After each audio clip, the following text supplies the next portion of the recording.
അക്കാര്യത്തിലേക്ക് കടക്കുന്നില്ല. എന്റെ കർത്തവ്യത്തിലേക്ക് ഡയറക്റ്റ് ആയിട്ട് ഞാൻ പോവുകയാണ്. ഇന്നിവിടെ ഈ സമ്മേളനത്തിൽ അധ്യക്ഷത വഹിക്കുന്നത് നമ്മുടെ BJP-യുടെ തിരുവനന്തപുരം ജില്ലാ അധ്യക്ഷൻ ശ്രീ അഡ്വക്കേറ്റ് എസ് സുരേഷാണ്. സുരേഷിനെ ഹാർദവമായി ഈ സമ്മേളനത്തിലേക്ക് സ്വാഗതം ചെയ്യുന്നു.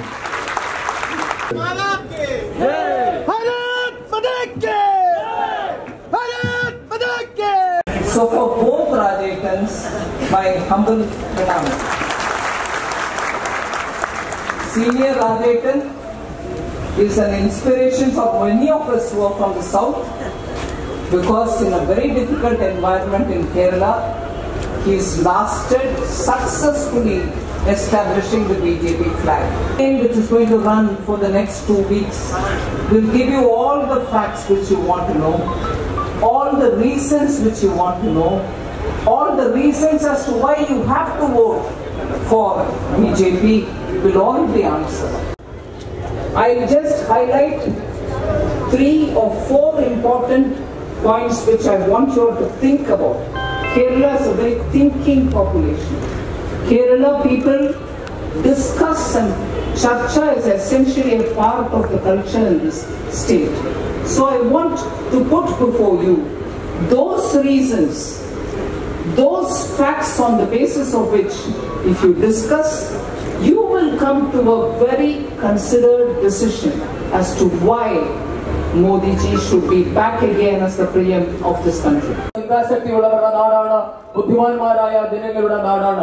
ആ നിങ്ങളുടെ മുൻപിൽ നിങ്ങൾ ചിന്തിച്ചു കഴിഞ്ഞാൽ, ഞാൻ ഈ പറയുന്ന കാര്യങ്ങൾ കേട്ട് നിങ്ങൾ ചിന്തിച്ചു കഴിയുമ്പോൾ നിങ്ങൾക്ക് മനസ്സിലാകും എന്തുകൊണ്ട് ഈ രാജ്യം വീണ്ടും നരേന്ദ്രമോദി ഭരിക്കണം, അല്ലെങ്കിൽ രാജ്യത്ത് എന്തുകൊണ്ട് മോദി സർക്കാർ ഒരിക്കൽ കൂടി വരണമെന്ന്. First thing is, compare how 2013-14 election campaigns happened for the 2014 Lok Sabha elections with what is happening now for the 2019 elections. Both are important elections. We made a big difference to this country in 2014 by electing the BJP-led coalition, as a result of which 5 years we've had a totally non-corrupt, clean administration, and that was important.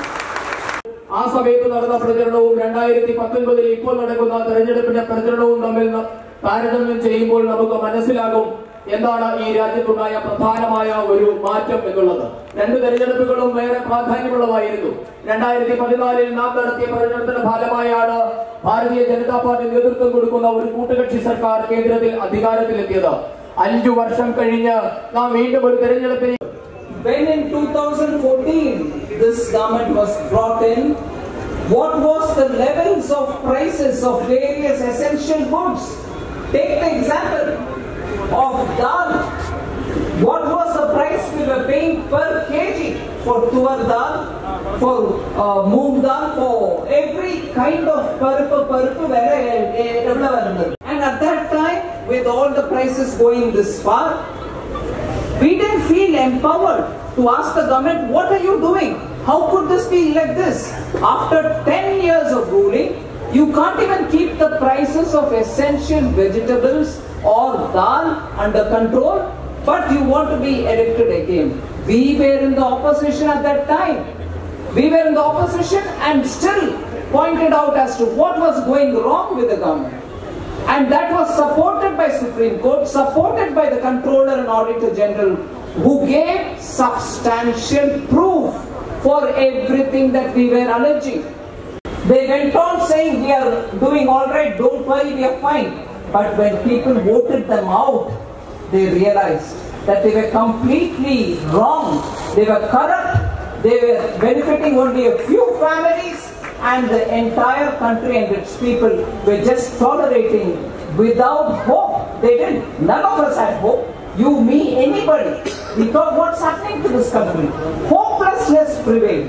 Whereas now, when we are going for another election in Lok Sabha, what is the environment in this country? Prices are under control. You've had 5 years of good governance with no corruption at all. Ordinary citizen doesn't have to run from pillar to post getting attestation for job application. Even that has been made simpler. Similarly, person who spoke before me said we also had a defense minister from Kerala. We didn't know what was going on. I'm not commenting on him. He is an elderly person, senior leader. No. But as a government, I want to ask, why was it that UPA period, not even one thing was bought for the sake of our armed forces, without which protecting this country is a big task. We have two active enemies. We have to take care of both the borders. And if not even bulletproof vest was bought in 10 years, leave alone buying Rafale, which they did not, totally Indian armed forces were left without anything. They were guns, but no bullets. They were huge, big, tanks. They didn't have any ammunition. You would have probably aircrafts, but their systems were not working. So what was the big deal about having a huge army if you did not even get them anything with which they can protect your borders safely? 10 years, nothing was bought. മുതിർന്ന നേതാവാണ്. അതുകൊണ്ട് ഞാൻ വ്യക്തിപരമായി അദ്ദേഹത്തെ എന്തെങ്കിലും തരത്തിൽ അധിക്ഷേപിക്കാൻ തയ്യാറാകുന്നില്ല. പക്ഷേ ഒരു സർക്കാർ എന്ന നിലയിൽ ഈ രാജ്യത്ത് അന്ന് ഭരിച്ചവർ എന്താണ് നമ്മുടെ സൈന്യത്തോട് ചെയ്തത് എന്ന് നാം മനസ്സിലാക്കണം. UPA സർക്കാർ ഭരിക്കുമ്പോൾ സൈനികർക്ക് വേണ്ട പ്രയോജനപ്രദമായ അവരുടെ പട്ടാളക്കാരുടെ അവസ്ഥ എന്തായിരുന്നു? അവർക്കൊരു ബുള്ളറ്റ് പ്രൂഫ് ജാക്കറ്റ് ഉണ്ടായിരുന്നില്ല. അന്ന് റഫേൽ വിമാനം വാങ്ങണമെന്ന് പറഞ്ഞു. പക്ഷേ ആ ഡീല് അവർ നടപ്പാക്കിയില്ല. നമ്മളുടെ സൈനികർ നിരായുധരായ ഒരു അവസ്ഥയായിരുന്നു. അവരുടെ കയ്യിൽ തോക്കുണ്ടായിരുന്നു, പക്ഷേ അതിനിടാനുള്ള വെടിയുണ്ട ഉണ്ടായിരുന്നില്ല. അവരുടെ കയ്യിൽ ടാങ്ക് ഉണ്ടായിരുന്നു, പക്ഷേ ആവശ്യത്തിനുള്ള വെടിക്കോപ്പുകൾ ഉണ്ടായിരുന്നില്ല. നമുക്ക് ആധുനിക സജ്ജീകരണങ്ങളോ അതിനുവേണ്ട പ്രവർത്തനക്ഷമമാക്കാനുള്ള സജ്ജീകരണങ്ങളോ ഒന്നും ഉണ്ടായിരുന്നില്ല. Repeatedly terrorists, who they said they are non-state actors, they are not our soldiers. But those people came with the full support of Pakistan's army, and they perpetrated terror all over the country. You know those 10 years. There was terrorist attack in every corner of the country. But if only at that time the UPA government had taken similar steps like the way Modi government has taken, probably we would have controlled terror from spreading much more. But now what Modi did was so different from what the UPA government didn't do. After the attack in Pulwama, when we got intel information, that intelligence information which told us that more such suicide bombers are likely to come and attack India in different parts of the country, because we had intel information, like laser strike, we went and hit only that center from where these terrorists were coming out. After the Mumbai attack, UPA government did not take enough action. The army was ready even then, but there was no political will. No action was taken. But now, action was taken, but more important to know, and we saw it all, that no country in the world criticized India. They all supported us. Why is that? In the last 5 years, there were so many criticisms from the opposition party. Modi is always going, he is going this country, he is going into that country, he is visiting, he is in India at all. They were going on criticizing Prime Minister Modi, who was strengthening India's relationship with so many countries.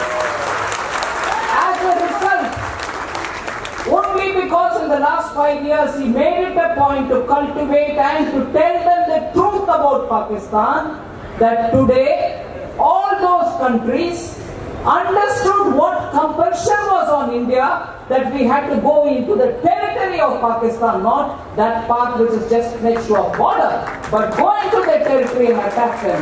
And after that too, every country spoke with responsibility to support Modi and to isolate Pakistan. Not only on terrorism which is reaching us, but the money trail reaching Pakistan and Pakistan training terrorism in their land International forums were all repeatedly told that this is what is happening in Pakistan, and therefore no support should be given to Pakistan for these matters. As a result, when it comes to action against terrorism, there is an international understanding called Financial Action Against Terror Funding. It is called FATF, Financial Action Against Terror Funding. On that, when the discussions happened globally, we were able to convince the global community that Pakistan should remain in the grey list, otherwise it will continue to fund terrorism. That kind of a strict action against Pakistan was never seen from India till before Modi came to power. People of Kerala are everywhere in the world. You go to any corner of the world, you will find at least one Malayali. You travel because you are so enterprising. You have skills, you go everywhere in the world, contribute to those economies, and also send money back. As a result, you are there everywhere, you are moving around. Don't you see today, I ask you, don't you see whenever you travel abroad, what kind of a treatment Indians get now? How are they looking at us now? What kind of a sense of surprise and awe with which people are looking at Indians? Because today we are able to show the world that we are a responsible democracy. Our people have talents. They can contribute to their own economy and to other economies, and we have a very determined leadership. As a result, everywhere, wherever we go, and no better set of people than Malayalis to tell me about it. Everywhere you go, in multilateral forums or bilateral forums or even as tourists, people look at you with a sense of, how could you achieve this? You're continuously maintaining growth. You're able to train your youngsters, good software engineers, they're going around the world and contributing. How did this change come? What was the situation in 2013? Hopelessness. What is it now? The international community respects us, takes us seriously. In this audience in Kerala, which is a thinking citizen of India, if you are talking about elections, compare what prevailed before 2014 with comparing with what is prevailing today. After 5 years of Modi's rule, I said without corruption, reaching out to all sections. I've also said what is the kind of India's standing in the international communities. I've explained that. But the next comparison which I want you all to take seriously is Modi is here as Prime Minister. We wanted to bring him. We want him to come back. Who's opposite him? Who's their Prime Minister's candidate? Is there one? Or are there several in the queue? Should we compare that also?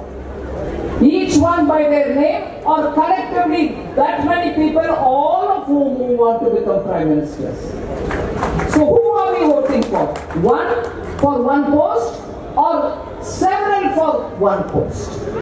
Which have reached Kerala under Modi, which did not reach Kerala even for 50-60 years. During the campaign, I'm sure all our leaders will tell you specific points of what has been reaching Kerala. So I won't list it. I have it, but I'm sure during the campaign, both Rajatans will tell you all about it. But what is important is, Modi during his governance has not differentiated between BJP ruled state or any other party ruled state. He has dealt with everybody equally. Everyone got their share of funds for development, their attention. Even if there has been an emergency, directly the Prime Minister has come with help where help is needed. Unfortunate temple fire happened because of lot of crackers bursting out. Didn't he come with plastic surgeons? As soon as he got to know, didn't he come and land with the flight with the doctors to help Kerala? Was there a BJP government in Kerala at that time? No, but still he came. Was there even one MP from BJP from Kerala? No, he still came to help us. Did not the Prime Minister? Did he not come? He came. The other example, other instance is when there was cyclone. Several fishermen community families were affected after Oki. Did Prime Minister come? Did he come and share the grief? No. Kerala gets equal attention. Any care for himself, he is committed, giving a clean administration. I am not going to go into so many details about which I am sure during the campaign you will hear. But such a leader who has made a big difference to this country, made sure that public money is not eaten away by those forces who are happily doing that kind of impunity. They are all now going around the courts to prove their innocence. And in spite of being out on bail, the language that is being used against the Prime Minister, both inside the Parliament and outside, by people who are still under the bail given by the court, shows how desperate they are to get back to power. I wish I can say in Malayalam. I can understand every bit of it, but I don't have the courage to open my mouth in Malayalam. തമിഴിൽ എന്നോട് ചില കാര്യങ്ങൾ പറയണമെന്ന് വേദിയിൽ ജില്ലാ president ശ്രമിക്കണം, late பண்ண மாட்டேன். നീ വൈകിക്കുന്നില്ല, പെട്ടെന്ന് തീർക്കാം.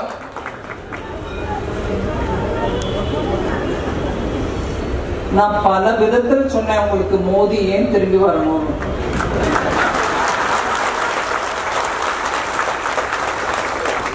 இந்த நாட்டுல எப்போதும் பார்க்காத அளவு கரப்ஷனை நாம கிளீனா நாட்டுக்கோசம், எனக்கோசம் இல்லாம, தனக்கோசம் இல்லாம நாட்டுக்கோசம் இருக்கிற ஒரு பிரைம் மினிஸ்டர் மோடி. அது மீனவன் கஷ்டப்பட்டாலும், மத்ஸ்யக்காரன் கஷ்டப்பட்டாலும், ஒரு மலையில இருக்கிறவன் கஷ்டப்பட்டாலும், ஐயோ அங்க கஷ்டப்படுறான், நீங்க போங்க, போய் அவனுக்கு ஹெல்ப் பண்ணு, அவனுக்கு என்ன பண்ணணுமோ பண்ணி கொடு அப்படின்னு எங்க எல்லாரையும் வேலை வாங்குறதுக்கு திறமை இருக்கிற ஒரு இப்ப வரைக்கும் நம்ம நிறைய கவர்மெண்ட் பார்த்திருக்கோம். பிரைம் மினிஸ்டரும் இருப்பார், மந்திரிகளும் இருப்பார்.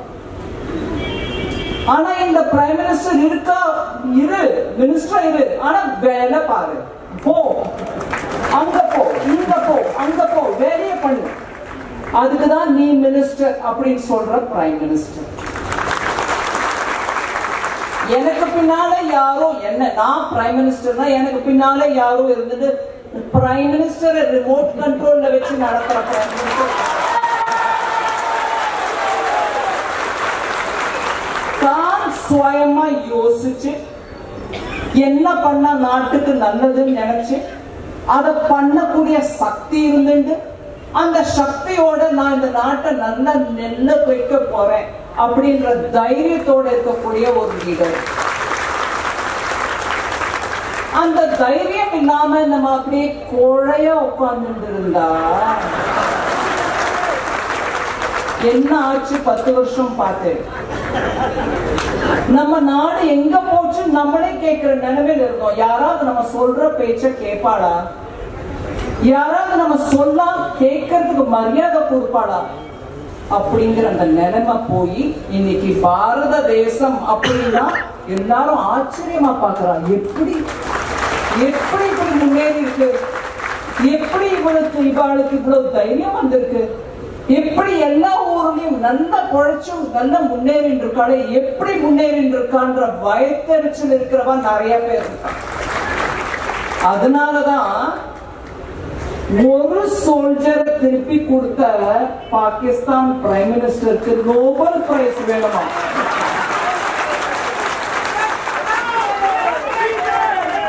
ஒரு சோல்ஜரை உலகத்துல இருக்கக்கூடிய நாடு எல்லாத்துக்கும் இருக்கிற ரூல் பிரகாரம் திருப்பி கொடுத்து அனுப்பினா.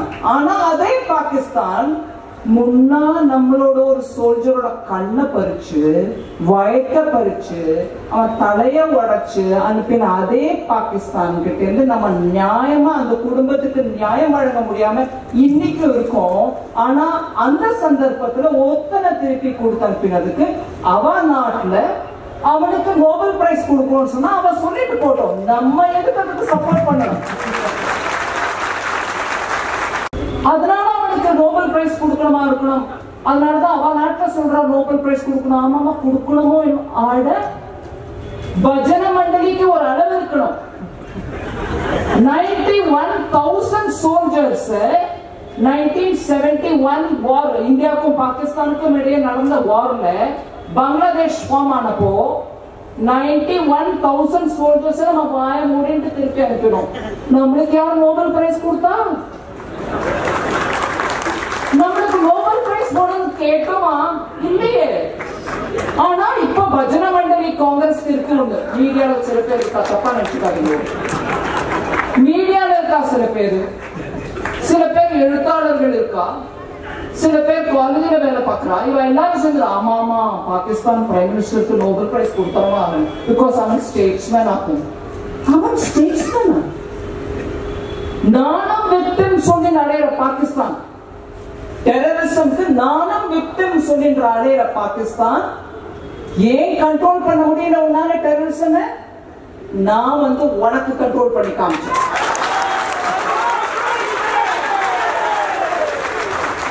நம்ம பண்ணினது இன்டெலிஜென்ஸ் இன்ஃபர்மேஷன் வந்தது, சீக்ரெட் இன்ஃபர்மேஷன் கலெக்ட் பண்றது.